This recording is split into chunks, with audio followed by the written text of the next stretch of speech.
تو صوفیاء کے نزدیک نفس کے مختلف درجات ہوتے ہیں جن کے ذریعے انسان کا روحانی سفر مکمل ہوتا ہے۔ سب سے پہلے نفس امارہ آتا ہے جو برائی کی طرف مائل کرتا ہے اور خواہشات کا غلام ہوتا ہے۔ یہ ہی وہ نفس ہے جو انسان کو فریب دیتا ہے، اسے دنیاوی آسائشوں اور شہوات کی طرف، ٹیمپٹیشنز کی طرف مائل کرتا ہے، اور اس کے ایسا کرنے سے آپ کی جو روح ہے اس کے اندر بیماری پیدا ہوتی ہے۔ ٹھیک ہے، تو اب جو اگلا اس کا درجہ ہے نفس امارہ کے بعد، یہ ہے وہ نفس لوامہ جسے کہتے ہیں، جو کی گئی غلطیوں، کوتاہیوں، گناہوں پر پریشان ہوتا ہے۔ آپ ایک گلٹ فیل کرتے ہیں، اور یہ جو نفس لوامہ ہوتا ہے یہ آپ کو خود احتسابی کی طرف لے کر جاتا ہے، جی، سیلف اکاؤنٹیبلٹی کی طرف جو ہے وہ لے کر جاتا ہے۔ یہ وہ نفس ہے جو انسان کو اس کی خامیوں کا احساس دلاتا ہے اور اس کو توبہ کی طرف راغب کرتا ہے، ریپینٹنس کے راستے پر لے کر جاتا ہے۔ تو یہ جو نفس لوامہ ہے یہ ادراک ہے۔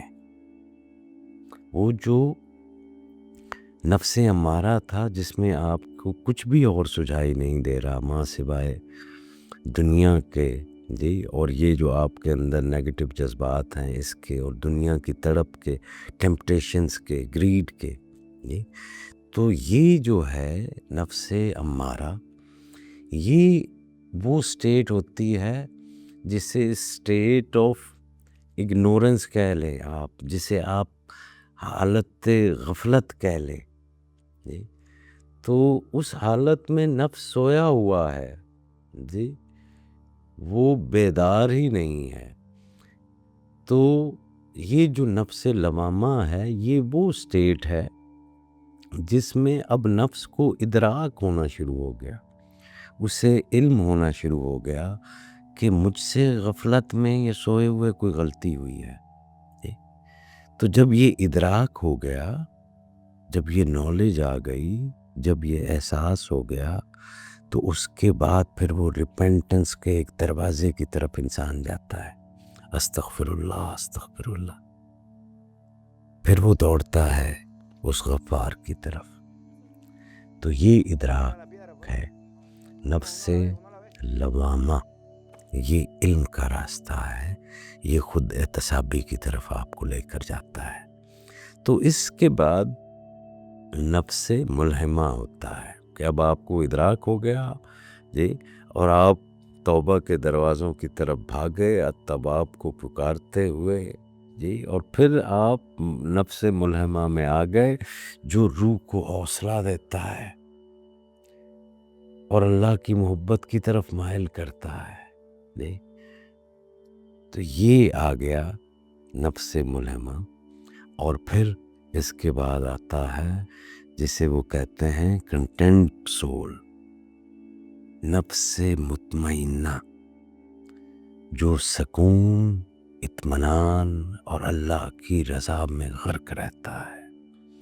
ان مراحل میں بندے کی تربیت اور مجاہدہ جو ہے وہ پھر اس کا، وہ نفس کا ایک سفر کا جو ہے وہ بیان ہے۔ تو صوفیاء کرام نے نفس کی اصلاح کو سب سے بڑا جہاد قرار دیا گیا ہے۔ جہاد اکبر جو ہے وہ جہاد بالنفس ہے۔ امام غزالی علیہ رحمہ فرماتے ہیں کہ نفس کی تربیت اور اس کی صفائی ہی اسپرچول اویکننگ کی، روحانی بیداری کی، جی، وہ وجہ بنتی ہے، اور یہی روحانی بیداری اللہ کی معرفت کا دروازہ ہے۔ شیخ اکبر نے کہا کہ نفس کی مثال دروازے کی مثال دی ہے کہ اگر اس کی چابی بندے کے ہاتھ میں ہو تو وہ ہر مقام پر جا سکتا ہے، تو یہ چابی معرفت اور تزکیہ نفس ہے۔ حضرت فرید الدین مسعود گنج شکر علیہ رحمت نے فرمایا کہ جو نفس کو پہچان لیتا ہے اس نے رب کو پہچان لیا۔ یہ تمام اقوال اس بات کی دلیل ہیں کہ نفس کی حقیقت کو سمجھنا اور اسے پاک کرنا روحانی ترقی کی کلید ہے۔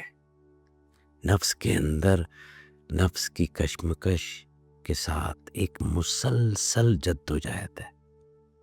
یہ ایک دن کی کہانی نہیں ہے، یہ تمام زندگی کا آخری سانس تک کا چیلنج جو ہے وہ ہے۔ یہ وہ میدان ہے جہاں بندہ اپنی خواہشات، خوف، محبت اور غم کے ساتھ مقابلہ کرتا ہے۔ غالب نے کہا تھا نا شاید کہ نفس نے شہر میں شور مچایا ہے، ہر گلی میں فریب کی صدائیں گونجتی ہے۔ اس کا مطلب یہ ہے کہ نفس کی چلاکیاں انسان کو گمراہ کر سکتی ہیں، مگر ہم اس کی حقیقت کو سمجھ کر اگر اس کو ہم قابو میں لائیں تو یہی ہے وہ جانور، یہی ہے وہ سواری کہ جس کے اوپر سوار ہو کر آپ روحانی منزلوں کی طرف بڑھ سکتے ہیں۔ تو نفس کا یہ اندرونی آئینہ اگر صاف و شفاف ہو جائے تو انسان اپنی اصل حقیقت کو پہچان کر اللہ کی محبت میں ڈوب جاتا ہے۔ تو آج کا ہمارا سفر یہ نفس کی حقیقت کو سمجھنے اور اس کے اندر چھپی روشنیوں اور تاریکیوں کو پہچاننے کا آغاز ہے۔ ہمیں چاہیے کہ ہم اس نفس کو جانیں، وہ جو ہمیں آپریٹ کر رہا ہے، وہ جو ہماری ذات کو ڈرائیو کر رہا ہے، اس کی نوعیت کو سمجھیں۔ ہم اس سے بھاگ کیوں رہے ہیں؟ اگر وہ غلیظ ہو بھی چکا ہے تو التواب کا دروازہ کھلا ہے جی، اسے پاک کرنے کی کوشش کریں تاکہ ہمارا وجود اللہ کے نور سے منور ہو جائے۔ اللہ تعالیٰ ہم سب کو نفس کی اصلاح کی توفیق دے تاکہ ہم اپنی اصل حقیقت کی تلاش میں کامیاب ہوں۔ یہ بہت ضروری سبجیکٹ ہے ہر انسان کے لیے کہ وہ اپنی خود احتسابی کرے۔ اب اس سے زیادہ کیا ضروری چیز ہو پڑھنے کو؟ وہ چیز جو مجھے ڈرائیو کر رہی ہے، جو میری زندگی کو ڈائریکشنز دے رہی ہے، جس کے اوپر میں اپنی زندگی کے فیصلے کیے بیٹھا ہوں جی، جس کے فریب میں میں اپنے آپ کو ہی بھلائے بیٹھا ہوں، اور اپنے آپ کو بھلانا تو بھلانا، میں خدا کی ذات کو بھی بھلائے بیٹھا ہوں۔ تو یہ کتنا ضروری جو ہے وہ ہے۔ تو اپنے نفس کو پہچاننا اور اس کو یوں دیکھنا، اس کا یوں سامنا کرنا، ایک جرت کے ساتھ اس اندرونی آئینے کا سامنا کیا جا سکتا ہے۔ تو نفس کو اگر درست کرنے کے اوپر آپ چلنا چاہتے ہیں تو روزانہ رات کو سونے سے پہلے خود احتسابی میں سے گزرا کریں، ایک سیلف اکاؤنٹیبلٹی میں سے گزرا کریں۔ دھیرے دھیرے جیسے جیسے آپ اس عادت کو اپناتے چلے جائیں گے، ویسے ویسے آپ کو نفس کی چالاکیوں کی اور اس کے فریب کی سمجھ آنے لگ جائے گی۔